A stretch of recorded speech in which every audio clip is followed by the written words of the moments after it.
Good evening. And thank you again for the opportunity to be here with such my esteemed colleagues who are being showing today. I'm not going to waylay too much more there. Back in school, grad work, I did everything by way of script.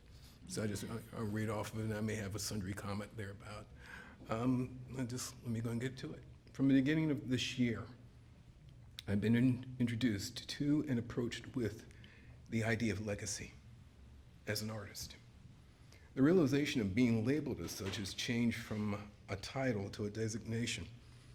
Embracing this designation has been a sobering yet weighty responsibility, one which I did not sign up for, but was informed of by family members, colleagues, mentors, and counselors, people who love me and are depending on me to speak this language. The artist Nina Simone was interviewed and stated that the artist's duty was to reflect the times in which we live. This current work has taken a turn, one that confronts the responsibility of this artist, not a reaction to these times, which I'm sure that some of us are weary of, but to offer a response, which takes a lot of energy. The piece addresses the question of legitimacy, confronting the proposed icons, what it looks like. The question that I get commonly presented, what does it look like?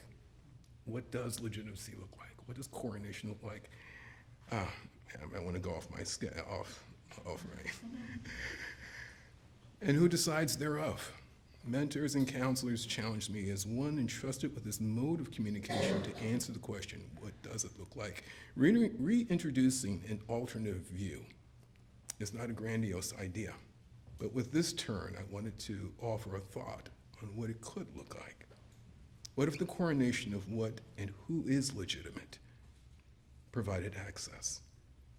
This work attempts to redefine and answer the question of what it can look like in this time. For a fuller statement, please visit the latest piece called Throne. I look forward to connecting with you, and thank you for coming.